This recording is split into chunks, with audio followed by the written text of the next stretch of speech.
It was funny, like right after I started working on that impression, I was living at my house at college, and all of a sudden I became like a novelty act for all the guys I lived with. Like they just wanted me to talk to them as Barack Obama 24/7. Which was fun for a little while, but just gets old really quickly. Because the thing is, like, Obama takes so long to say everything. Like you can't talk normally that way. It takes you like 5 times as long to say, like, for example, let's do a little test here. Does anyone have a phone with one of those timer things on it? Somebody take out their phone real quick. Do it, somebody. Don't make me come down there. All right, raise your hand if you're all set. Okay. Now, if you remember, who watched when Obama won the election a couple years ago when he came out and gave that speech in Chicago? You guys watch that?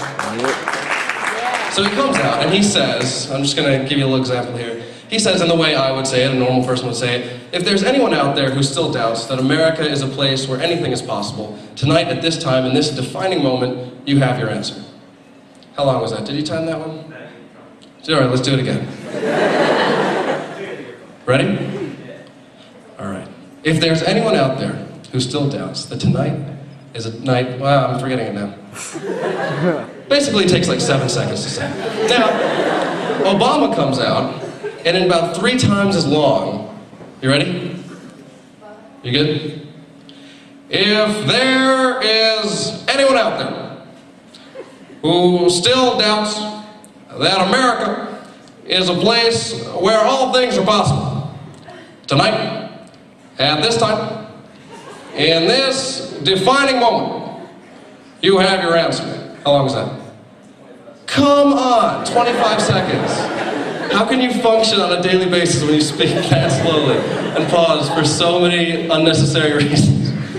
But I got to the point where I was like being taken advantage of by my housemates. Like my one housemate, Justin, comes up to me, he's like, Adam, I got a favor to ask you. It's kind of a weird thing, but would you be able to break up with my girlfriend for me as Barack Obama?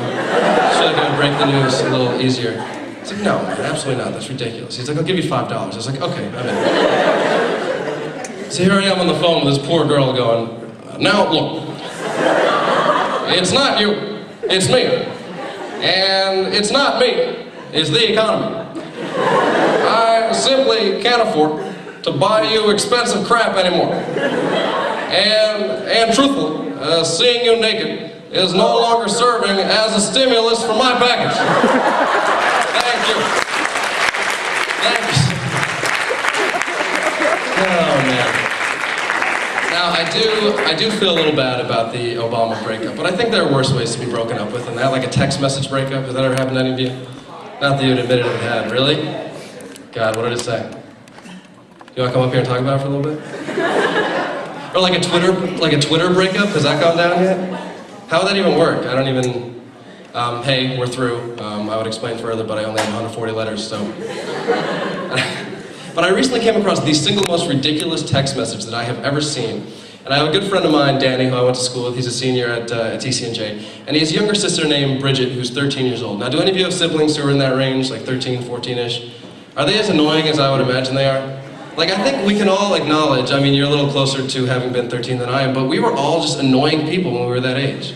Like, everyone in any middle school in the world is just an annoying brat, and that's just the way it is. And she whines about everything. Like, I'm over at their house, and like, everything she says is a whine. Her mom's like, Bridget, have you done your homework already? Yes, I already did my homework, God! Bridget, don't take that tone with me. What tone? I don't have a tone, God! Even whining about things that don't make sense to be whined about, like, Bridget, what do you want for your birthday this year? I don't care, figure it out, God, like, shut up! But she had tickets to this concert called Zootopia. You guys have heard of this, right? No? It's if you listen to Z100, it's this big concert that Z100 puts on, and she loves seeing like the Joe Bros, and like Bieber and Beaver, whatever, and Miley Cyrus. Exactly, that's how I feel. And she had tickets to this concert called Zootopia, which if you don't know what that is, basically all the crappiest bands in the world get together in one location, and like millions of 13-year-old girls flock to see this like apparently amazing show. So she had tickets to see this, which is apparently like a life-changing thing for her. And she's being bratty to her mom, and her mom sends her to her room and says, Bridget, I'm not playing around with you. If you continue this behavior, I'm taking your Zootopia tickets away. So in a panic, she sends her mother a text message from upstairs in their own house to downstairs. Now, I happen to have this text message with me on my phone because Danny's mom thought it was so funny that she sent it to Danny, who in turn sent it to pretty much everybody he had ever met. Now, I'm gonna read it, but if I just read it up here by myself, nobody's gonna believe that this is legit. So can I get a volunteer to just come up on stage real quick? Come on up. Come up, give a round of applause. All right, you don't have to do anything. What's your name? Chrissy, all right. I just need you to confirm to everybody after I'm done reading this that I did not make this up. All right, this is a real text message from a 13-year-old girl upstairs to her mom downstairs.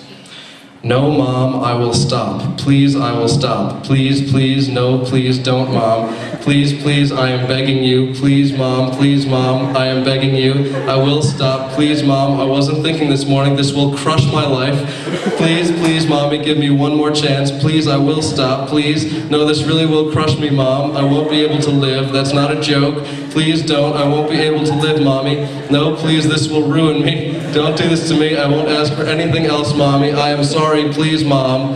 And then all caps with an exclamation point. Zootopia! Is that real? Is that real? Yes. All right, thank you. You may return to your seat. Come on. That's the real text message. And it's things like that that make me think that people should beat their kids. Like, honestly, I feel like if you sent that to DIFUS or Children's Aid, they'd be like, all right, well, sometimes there are exceptions, yes. I'll tell you what, Obama would not put up with that nonsense from his daughters. Oh my God, he'd be pissed. Can you imagine? Got texts like that? Sasha, Malia, cut the crap.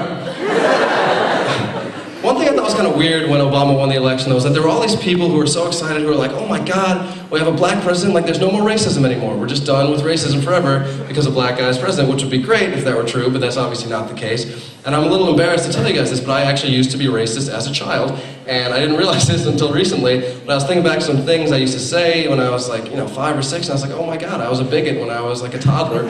And I'll give you an example. You know the rainbow sprinkles that you put on ice cream? Have you ever heard those referred to as Jimmies? Yeah, like I grew up in Illinois, I would always call them Jimmies, a lot of people call them Jimmies. The only problem was growing up, I would always call the chocolate ones Jamals, and I feel guilty about it, but you can imagine the confusion at Cold Stone when I would order a gotta have it with extra Jamals mixed in, and they never gave me what I wanted.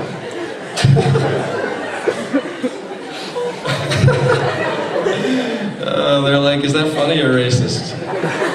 A little bit of both, I think. It's kind of weird though, like, we're a country that is very progressive, we're very forward-thinking, and like, racism is to a large degree, like, not as bad as it used to be, but there are a lot of racist people out there, and now we hear people say, because they want to like, cover their asses, is like, I'm not racist, but, and then they say something really racist, which I don't really get. Because you can't be like, hey, no offense, you're really ugly. Like, that's still hurtful to me, like, you can't just say anything you want after starting a sentence that way. But the other thing is, like, we're very PC, like, annoyingly politically correct. Like, have you noticed on your, like, math textbooks, every year growing up, there'd always be the same picture of, like, the white kid, the Asian kid, and, like, a black kid in a wheelchair doing math together? Which I could never relate to, because I didn't go to school at Degrassi. And what I've noticed, though, is that we're at the point now where it's not even we're concerned about offending, like, people. We're concerned about offending, like, pets. I know, it sounds crazy, but there's more. My mom, I live in Hillsborough still. Yes, I'm living at home for the time being, moving to New York later this year. But my mom was out for a walk this summer, and she happened to come across a picture of a lost cat. And I always, like, as a comedian, you hate it when people come up to you and they're like, oh, you should put this in your routine. But to my mom's credit, she knew it was something that was funny and she brought it home. And I happen to have this, this with me today, and I want to show it to you guys. All right, here he is. It's a lost cat, and his name is Felix. Now, I want to tell you a little bit about Felix. He was last seen the morning of July 19th, so he's probably dead. But we'll move on, be that as it may. Now, he's male, he's neutered, okay, that's all normal. Length 30 to 36 inches, weight 13 pounds. He is described as a skinny, large-boned cat. White with black patches, light green eyes, that's normal. Disposition, does not get along well with other cats. Timid, but does have a loud meow. And my favorite part, health, shots for rabies and feline distemper are up to date, is prone to urinary tract infection. Now let's just break this down, if I may. Okay, first of all, his name is Felix, which just, that pisses me off immediately, because come on. And it's put in quotation marks, which I think is kind of funny, like that's not his real name. Like, oh, have you met our cat, Felix?